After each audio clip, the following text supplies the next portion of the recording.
ఇల్లందు తహసీల్దార్ నకిలీలంట. ఒకే మనిషికి 2 కులాలంట. ఆముదాల ప్రసాద్ అనే వ్యక్తికి ఎస్సీ, బీసీ ధృవీకరణ పత్రాలు మంజూరు.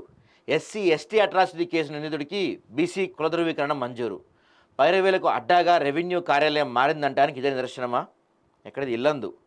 ఇల్లందు రెవెన్యూ కార్యాలయం నకిలీ ధృవీకరణ పత్రాల మంజూరుకు అడ్డాగా మారిందా? బీసీలకు ఎస్సీ ధృవీకరణ పత్రాలు కావాలా? ఎస్సీలకు బీసీ పత్రాలు కావాలా? అయితే ఆలస్యం ఎందుకు? ఇల్లందు తహసీల్దార్ కార్యాలయంలో మీకు కావాల్సిన ధృవీకరణ పత్రాన్ని అవసరాన్ని బట్టి సంవత్సరానికి ఒక కులం పేరు మీద మంజూరు చేస్తారు. ఒకే వ్యక్తికి 2 కుల ధృవీకరణ పత్రాలు మంజూరు చేసిన ఘనత ఇల్లందు రెవెన్యూ కార్యాలయానికి దక్కిందనటంలో ఎటువంటి అతిశక్తి లేదు.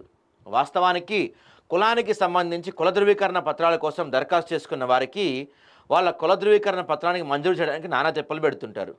కుల ధృవీకరణ పత్రం పొందేందుకు అఫిడవిట్లు, కుల సంఘం సర్టిఫికెట్లు మరియు తండ్రి సర్టిఫికెట్లను అన్నీ సబ్మిట్ చేసినప్పటికీ విచారణ పేరుతో నెలలు తిప్పుతుంటారు.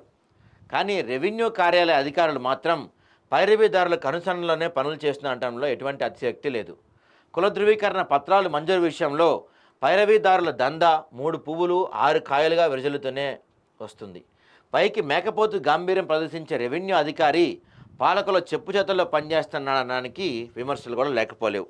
నియోజకవర్గానికి చెందిన బాస్ తన అనుచరుని కార్యాలయంలో పెట్టి తమ వారి పనులన్నింటినీ చక్కబెట్టుకుంటున్నాడని, పైరవీని సైతం జోరుగా నడిపిస్తున్నాడని ప్రజలు మాట్లాడుకుంటున్నారు. ఎస్సీ, ఎస్టీ కేసు నిందితుడికి బీసీ కుల ధృవీకరణ పత్రం అంట. ఇల్లందు పట్టణానికి చెందిన ఆముదాల ప్రసాద్ అనే వ్యక్తిని బీసీ, ఎస్సీ కుల ధృవీకరణ పత్రాలు మంజూరు చేయడం చెప్పుకోదగ్గ విషయం. ఆముదాల ప్రసాద్ అనే వ్యక్తి గతంలో 73/2020 ఎస్సీ, ఎస్టీ అట్రాసిటీ కేసులో నిందితుడికి దళిత జర్నలిస్టుపై జరిపిన హత్యాయత్నం దాడిలో 286/2020 కేసులో నిందితుడు. ఇదే వ్యక్తిపై మరలా ఒక ఎస్సీ, ఎస్టీ కేసు కూడా నమోదైంది. ఈ కేసును తప్పించేందుకు ఇప్పుడు ఎస్ఐ కుల ధృవీకరణ పత్రాన్ని ఇల్లందు తహసీల్దార్ కార్యాలయం మంజూరు చేయడం గమనార్హం. దీన్ని బట్టి చూస్తే మనుషుల అవసరాలను బట్టి ఇల్లందు తహసీల్దార్ కార్యాలయంలో కుల ధృవీకరణ పత్రాలు మంజూరు చేస్తారనే విషయం బట్టబయలైంది.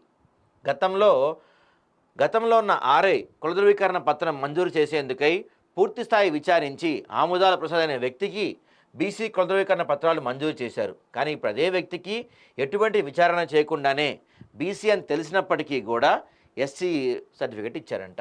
డబ్బులు ఇస్తే మన దేశంలో ఏమన్నా అవుతాయి అంటానికి మేబీ ఇదే ఉదాహరణ కావచ్చు.